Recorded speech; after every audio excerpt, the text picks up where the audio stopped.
If there's mowing in the background, sorry. I'm so sorry. My neighbours won't stop. They just every single time. Like, it's like they hack into our messages and they're like, all right, they're filming today. Let's get the crew out. Everyone mow your lawn right now. Everyone mow your lawn first thing on a Friday morning. And a Tuesday and a Thursday every single week. I'm like, guys, can we just collaborate and do it all on one day? Just get it all done one day in a week. And make, ideally, Monday. Yeah. During the middle of the day. Midday on a Monday. When I'm not here. Working. Yeah. Anyways. Hi, everybody. Hello, everyone. We have a little fun video. We thought it's been a while since we've, done a sit down and, you should read these books video. So we're going to be going through recent books, recent releases over the last 6 months, I would say. And let you know whether you should get on it and read them or whether it's out the window. Hard pass, you know? Yeah. We're always opinionated, so... Very opinionated. Yeah. So, you know you're going to get the good shit with us. Sorry. You good? Yeah. You know you're going to get the good shit with us. So... Yeah, we aren't going to hold back. No. So, what do you want to start us off with? Well, I thought it'd be very good to start off with the one we went to an incredible event for, How to Kill a Guy in 10 Dates by Shaylee Thompson. This has recently been published by Atria Books. Mm-hmm. We got to go to an incredible event at Salty Reads in Caloundra where Shaylee herself was there talking all about her book, her inspo behind the book, her writing process, how she came to build this slasher rom-com. So good. It was such an incredible event, and I mean, I just love hearing authors talk about their work. I think so interesting. And also, I love hearing their different processes and how they got to the end result, you know, because we just see the end product. And all of that. Yeah, and ask her about the book cover and not sucking ass because we just met her. Genuinely, this is my favorite book cover. I think ever. Absolutely, it is such a slay. Yeah. She did give us little hints about the second book. She said the second book will have the same designer that designed this cover, so I only have the highest expectations for another slay. A slutty chest. Yeah, and a slutty chest on book number 2. Thank you so much. But I mean, even if I knew nothing about this book, I didn't read the blurb, I just went into Big W, I would see it and I'd go, you're coming home with me. I saw it in Big W, had not heard of it, it had literally just came out, and I was like, cool. That's coming home with me. Yeah, and I listened to the audiobook of it. You read the book. Absolutely phenomenal. For a debut. Insane. Incredible. Yeah. Shaylee is so funny. She was such a vibe. She was hilarious. Absolutely hilarious. You can just see that she's got so much passion for her work and passion for writing. Just incredible. Absolutely an incredible book. Highly recommend it, in my opinion. My biggest, plus about it was how her imagery, the way she writes, is so incredible. After I finished this, the days after, I was reminiscing on it, and I actually got confused that it wasn't a movie because it was so perfectly explained and written that it was so real in my head. It genuinely felt like a movie the entire time, and even now when I think back on it, I just see it in my head. And that is a testament to a good written book. And even in the audiobook as well, it wasn't a dramatized audiobook, it was a normal duet audiobook, which already tick in my box if they're going back and forth. Only duets, thank you. Exactly. But the way that the two voice actors brought the story to life and was sort of it was really immersive without even being a dramatized thing, and there was sound effects in it. She did tell us that apparently they stab into watermelons to make the sound of, and now I can't unhear it. For me, highly recommend it. I agree. I think you can't go wrong reading it. It was such a different genre for me, and it gave everything it promised. It was a fantastic read. 100%. Yeah. Where do you want to go from there? Let's go back in time a little to Please Don't Go. So Charlie read this and then was like, Liv, I'm gonna need to put you on this ASAP. Clear the TBR, top of the list. And it also did not disappoint. It's recently been picked up to be traditionally published, so it will be on shelves like in most bookstores now. Next couple of weeks. Yeah, it's soon. So it did come out a little while ago, but it's being like kind of re-released by its trad publish date. So yeah, I do really recommend this book. It was emotional, but it was also so unique. I don't know if it's for everyone though. Yeah, you really start the book in the nitty gritty of it all. You do need to have like a bit of thick skin with it, and I do think it's a little bit reminiscent of Boys of Tommen. Like that's the I got the same feelings as when I like first met Johnny and Shannon when I was reading this book, and I was like, oh my god, I feel like really giddy. But I don't think it is for everyone. But I picked it up. I'd seen a few little snippets on TikTok, and I was like, I think I'm just gonna give this a go, because you know, you never know. And I just loved it. I remember messaging Liv, and I was like, this man could get it. He could get it any day of the week. But this book as a whole just genuinely had my heart yearning. Like, I just felt so connected to them. And then it wasn't until, like, we talked about it. Obviously, like, we share all of our book recs. But then it wasn't until we went to dinner for my birthday that one of my friends was like, I was reading a book that you recommended. And I was like, which one? And then she was like sort of describing it, and literally both of us looked at each other and we were like, oh, you're reading Please Don't Go. And she also messaged me a couple of days later to be like, that is the best book I've ever read. Yeah, she genuinely was really like 5 stars, really set the mark. Just incredible. Yeah, I think I did give it 5 stars. I did too. I really loved it. Keeping in mind, I'm a vibe rater. Charlie is a little bit more critical in her ratings. Like, she's professional. I'm a vibes only girly, so that was 5 stars for me. Yeah, and you know, when we agree on a 5-star, like, you know it's got to be good, because I'm usually the one being like, this little part of it I just really wasn't fucking with, but then I also have some rogue 5 stars sometimes. So yeah, we had a conversation yesterday about her ratings on the Devil's Night series. See, that one I think I rated on 5s. I hope so. Because I was just having this I hope it was thrill. Vibes. I still can't relate as to why the vibes were so high, but I hope it was a vibe rating, because the book actually kind of sucks ass. Sorry. I told you the first 2 were garbage. They're still rated like a 4. I think the first book you rated a 4.25 stars. So I was like, oh hell yeah, this is like gonna be good, because that's a higher rating for Charlie. Look, maybe I need to circle back and like touch grass, but I think I was just on the thrill of like, oh, my first dark romance. Yeah.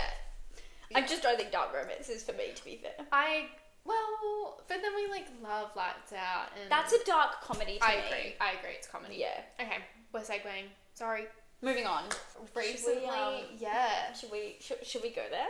Should we go there? We did a video. We did a whole ass video. So if you really... We talked about it. Oh, we did. We did. Yeah. We're really on the ball.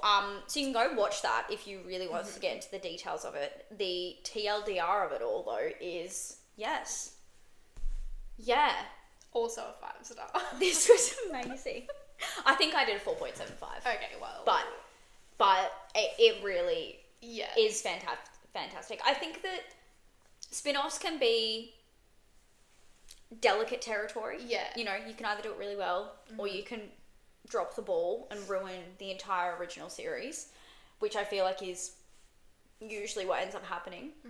So to read a spin-off that just complements the series so well and was just like the best little send-off and little pull back into the world for a second was so beautiful, so homey.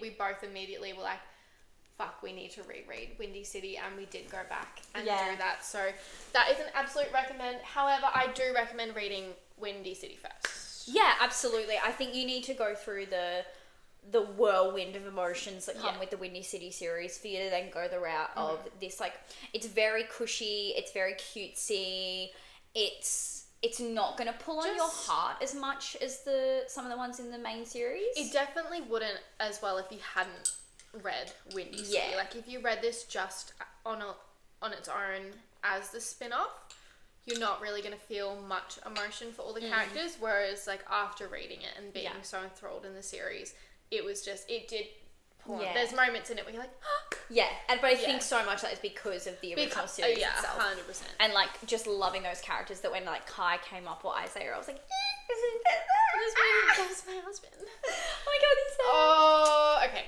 So February as well. Stephanie Archer. I'm 90% sure it is the last book in the series. However, she did like really build up this character from the last couple books. So I'm feeling we're gonna get a book from him, but it hasn't been announced so far. So I'm gonna call it the last book in the series, which is The Wild Card. That was Vancouver Storm. The Vancouver Storm series, ice hockey series. It's the 5th book in the series. I do recommend. I recommend the book and I recommend the series. I think if you're gonna read, like, you have to just read the series. You have to buckle in and read it all. So as a whole, as a series, I do recommend. I think it got stronger as it went on. I think the 4th and 5th book were elite status for me. Good. Maybe I need to pick it up because the Really first book good. really just... The first book is very cliche, mediocre. There's a nickname in there that makes me gag every time I think about it. But yeah, it's a means to an end. You got to do it. It's really not that bad. To then talk about another hockey romance series, because I'm definitely in my hockey era. Sin Bin by Chelsea Curto, DC Stars series. That's the 5th book in her series as well. That came out in December. Yes. Also a 5-star. You still haven't finished it. That's so fucked up. I haven't. That's so I fucked. haven't. But the rest of the series, I can vouch is incredible. Yeah. So like, really, really, really good. Hat Trick especially, I think, is such a standout because, again, I write quite critical reviews. So my biggest critique on the 3 books prior was like trope overload. I was like, we are just dumping as many tropes. It felt a little bit too much like other books I'd read. But Hat Trick, I started reading it and I was like, yes. Yeah. Round of applause, Miss Chelsea Curto. Like, you hit the nail on the head. I really, really loved Hat Trick. So I am excited to read Sin Bin. I'm just waiting for the right time because when I did start reading it, initially I was in a bit of a rough slump. Still am, let's be real. But I was like, I'm not going to put myself through not you don't potentially want to ruin it for yourself. No, because I'm in a bad mood about reading. Yeah. So I will get around to it. I'm very excited for it. But the part I did read, I was vibing with. So. Yeah, that book and series, big yes. It's gonna finish this year. There's 2 more books to come. I thought there was 3. I thought there was 3 more, or maybe it was 3 including Sin Bin. Wait. Well, she's got another release coming out this year as well for that's the Stormy Weather. Yeah. Oh no, now I feel like I'm going crazy. Now I feel like I'm going crazy. Oh no, there is only 2: Crosscheck and Weak Side. Yeah, okay, yeah, I know my shit. I was going crazy. Maybe it was 3 with Sin Bin. They haven't got dates yet, but she said they're both coming at some point this year, and she's been teasing a lot. So I feel like she's low-key just gonna drop it overnight, and that's really exciting. So definitely get around to reading that fantastic series. Agreed. Well, I want to go on to my current read and the series associated with said current read, which is Fighting Chance by Mads Rafferty, which is part of the Ice Hawk series. So we both read Breaking Point last year. Yeah, when it came out. Yeah. She is an Australian indie author. I really liked Breaking Point. Yeah, I really, really did. I can't remember what I rated off the top of my head, but I did like it. I think, it's so hard with hockey romances because there's so many of it. They all just can feel a little bit the same, but I really liked the it was sad and I cried, but I did really enjoy the emotional aspect of it. It felt really different. It felt fresh. It was really got you in the feels, and I did really enjoy it. I did have critiques around it. I think there was just slightly some little parts of it where I was like, it hasn't quite landed the way that I really, really wanted to. But also, this was her first contemporary romance, so always give a little bit of grace. She is a really phenomenal writer. So I'm currently reading Fighting Chance. I think I'm around 60, 65, maybe 70%. I don't know. I've turned off my little percentage thing on my Kindle because it gives me too much pressure. I've been doing that too. And I've been really enjoying it. It's quite a breath of fresh air to But then the book ends and I'm like, oh. Yeah. Okay. It says epilogue and I'm like, oh. Yeah. Shit. What do you mean? Yeah. But I've been really liking it, so I don't actually know how far through it I am. I don't think I'm loving it as much as Breaking Point. You said that. Mm-hmm. I think that, back to my point I made before about trope overloads, when we're just like trope for the sake of listing tropes. When we market the book, there is a child. Sorry. Okay, the kid's really cute. Yeah, no, I'm tolerant.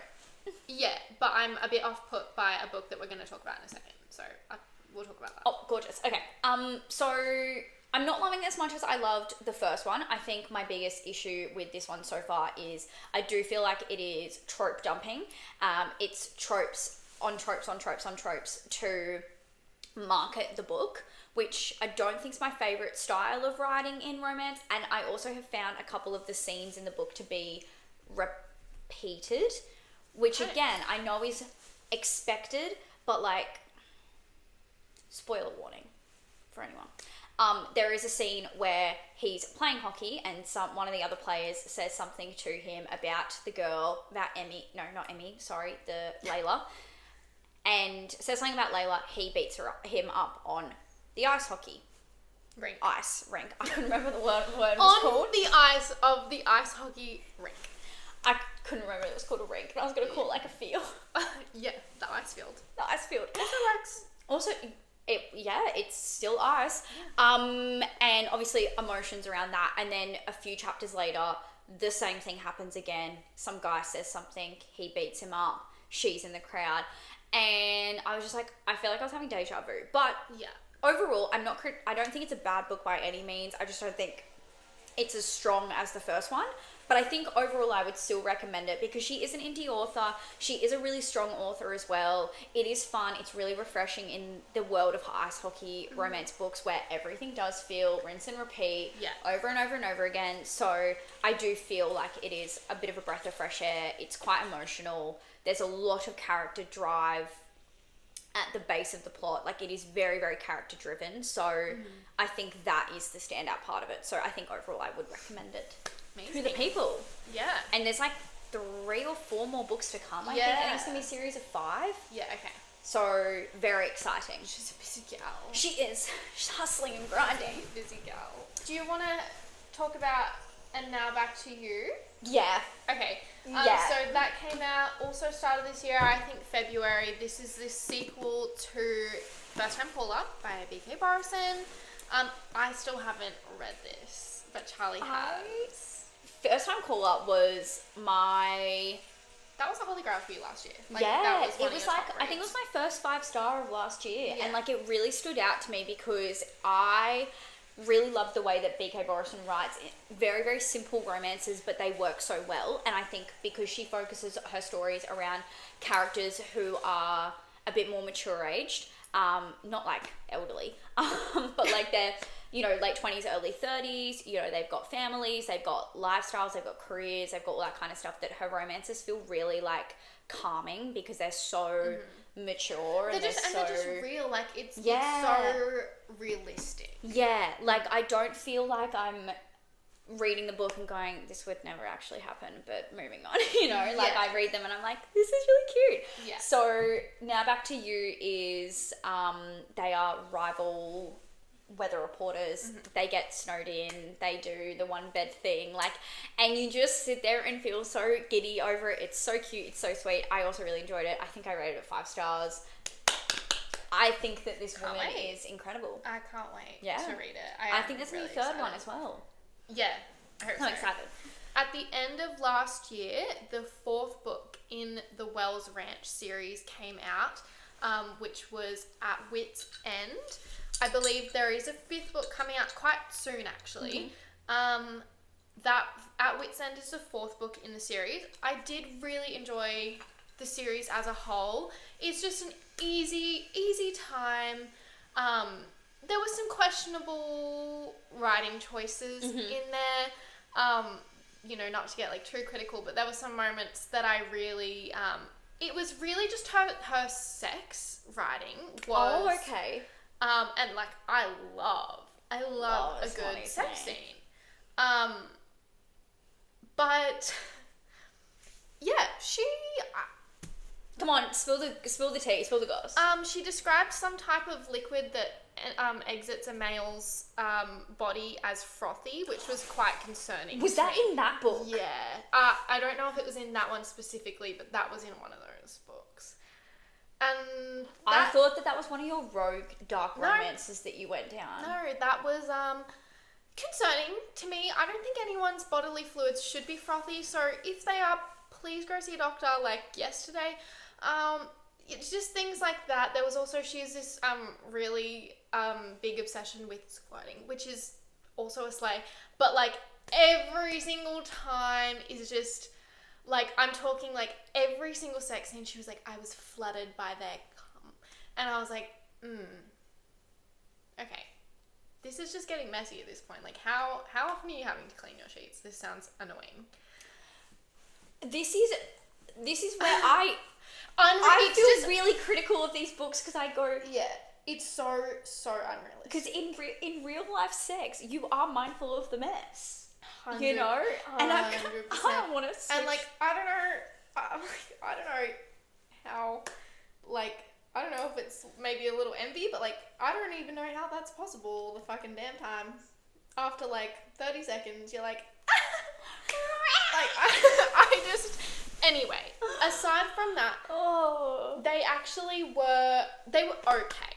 Okay. This fourth book was not a vibe for me. Mm-hmm. I love a found family trope. I really do, which is weird because, we all know how I feel about children.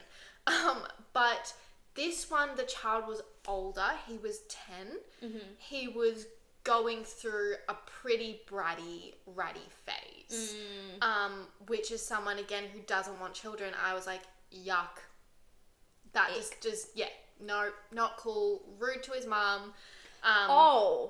Yeah, and just not a vibe. And I just think as well, like, the first 40% of the book was the, like, female and male main character we were just seeing chapters with their relationship with the son, Jonas. And so I was like, I'm sorry, his name's Jonas? Yeah. What's wrong with that? Everything. What a horrendous name for a child. Oh, okay. So valid. Yuck. Yeah. But yeah, I just feel like I was like, so when are you guys gonna come together?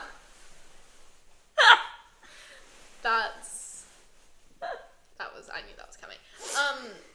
I just felt it dragged for so long. I didn't actually feel like they had enough of a connection. Mm-hmm. Like, the only tie was the son. And I just don't think they had that moment, that meet cute at the start of the book where they were like, ooh, you're my person. Really like you. Yeah. So it just, I don't know. Wait, did they meet because of the son as well? Yeah. Right.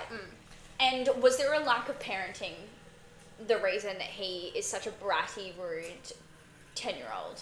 Couldn't tell you. Like, I obviously, like, you know, you're getting hormones and you're growing balls and you're, like, just feeling a bit frisky and a bit ratty. Like, that's normal part of growing up, I think.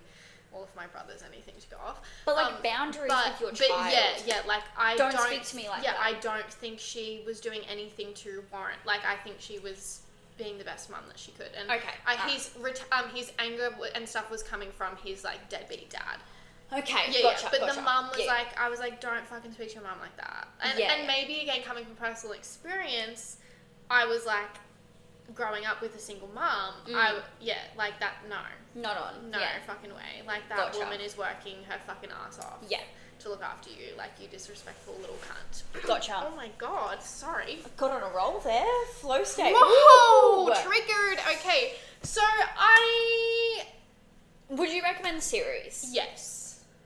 With a caveat of, if you just want to have a good sexy time with, like, good vibes, nothing really serious, yes. Yeah. Okay. If you're looking for, like, a really solid contemporary romance that's, like, really gonna, like, be the best writing you've ever read, this is definitely not it. But if you're here for a good fun time, gorge, it'll work for you. that's all that matters. Yeah. I do have one more up here that I wanted to talk about. And, you know, I'm that person where, like, when I find a series that I love, I will talk about it in any given opportunity. And the When in Rome series by Sarah Adams. This was the fourth and final book. It came out start of the year. Mm-hmm. If I could reread this series every day of my life, I would. I love this series. I put Sarah Adams in the same realm as what I put B.K. Borison, where they write about people who are just normal. Mm-hmm. They are just normal people with normal conversations and normal experiences. What I love more than anything about this series as well is it centers around, well, the first book is about the Walker, so there's 4 Walker siblings. The first book centers around the brother, but then the 3 books afterwards are about the sisters. And as a young female, as a woman who, you know, you naturally feel the pressures of being a girl and wanting to be good, wanting to be successful, wanting to, you know, impress people. I really, really love how she sort of conveyed all of those complex emotions through the 3 siblings. But this one in particular, Maddie, like, wants to be a chef, so she goes all the way out to New York and does this, like, culinary internship, but she's so bad at it. But her passion is still there. She's just, like, not... She's... like, there's just so much going on and there's so much pressure on her, but, like, she feels embarrassed to come back to her hometown because she's failed. And so this, like, James, this man with the backwards cap, sexiest man alive. I love the backwards cap on the cover. He's so That's delicious. Iconic. He has a farm and he has had a he's had a long-term crush on Maddie, and in order to get her to come back home, he goes, yeah, actually, I was going to just start a restaurant, a farm-to-table restaurant, and I need a head chef, and I think you'd be really cut out for the job. Lies through his teeth. He had no plans to do that. He is just so down bad for this woman that he will do anything. He will do fucking anything. And it's just beautiful. I really, really love it. I really love seeing female characters sort of come into themselves and build up their confidence and achieve things and have people be proud of them. Like, I just think it's such a quintessential female experience to feel like no one's proud of you, and then people are proud of you and you're like, oh, this is really cool. Yeah. So I love this series. I think it's beautiful. I recommend it to everyone that I know. I genuinely think it is such a fantastic series, such an easy read. The second and third book, I think, are my favourites. Okay. They were 5 stars, and then I think I rated the first and this one 4.75 or something. But across the board, beautiful series. Strong. Beautiful series. So written so simply, but beautifully executed. Well, that leaves us with one last one, which is the latest release there has been, which is Game On by Navessa Allen. Now, Charlie hasn't started this yet. I am, like, just about halfway through the audio. I love listening to Navessa's books on the audio. Her narrators are always fantastic. It's a duet, which is a non-negotiable for me. These actors are fan-frickin-tastic. I have been giggling. Like, the shit that they say is so entertaining. I just know, based on vibes, it's going to be a 5 stars for me. An immediate improvement from Caught Up, the second book in the series, was definitely a bit of a letdown following after Lights Out. Absolutely. This book I can just tell, I'm not even finished, I can tell it's picked it up. I was sweating in my car this morning. There's a scene. I'm so excited. Oh my, chapter 21, if you'd like to go do some research. I'm so excited. I was not expecting that. I think it's actually, and we've read a lot, and I actually think it's going to go down in the top 5 best sex scenes I've ever read. Like, it was, I don't know if it's just the audio, I don't know if it would hit the same reading it. Being spoken to like that was unforgettable. I'm so excited. Like, I'm so excited for you. Like, So, Recommend the series as a whole. I'm actually re-listening to Lights Out at the moment with my partner, and he's really enjoying it. I re-listened to Lights Out recently as well, so I've been in a bit of a slump for fucking ages, and I was like, I usually try and have like a physical book and an audio book going. I feel like it just keeps me churning through books and enjoying books. But I am the same where like a duet is a non-negotiable. It has to be a duet. Don't want anyone doing fake girl or boy voices. And I went back and I listened to Lights Out because I read Lights Out initially and everyone talks about how good the audiobook is. So I went back and I listened to the audiobook. I was like, so it's unreal. Good. It's so good. Time. Josh is hilarious. Josh is a character. That voice actor did a fantastic job. Yeah, he is, and it's all like the little his little like internal dialogues that he does where he's like, I'm gonna go after like my girlfriend, and like little bits like that, which makes it really funny. It's really great. So recommend. Yeah, absolutely, yes. Wow, we were so nice today. I don't think there's anything we didn't recommend. Maybe that's because we don't read shitty books. Actually, sorry, we have good taste. There was one book. It's not a not recommend, but it was a letdown. It came out at the start of this year, Promise Me by Sarah Kate. Oh, yeah. It was just, unfortunately, just didn't hit the mark for me, to be honest. I wouldn't say, no, don't read that if you told me that you wanted to, but it's not something that I'm going to actively be like, yes, oh my gosh, please go read this. It just wasn't. It really missed the mark, actually. Yeah. Which is unfortunate. I'm just having a look, seeing... I did read that. That was something. But other than that... Mate also came out at the end of last year. Yes, we did a video on that. Last year. Also great. Recommend. We did a video on that. That was really, really good. Yeah. Wow, look at us go. We were so nice. But maybe that's just because we have good taste. Yeah. Can't help it. We read good books. Yeah. We set a high standard. But...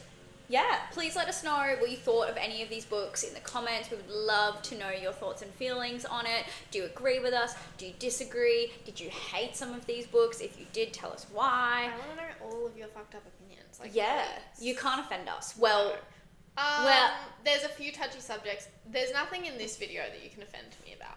Yeah. All right. Yeah.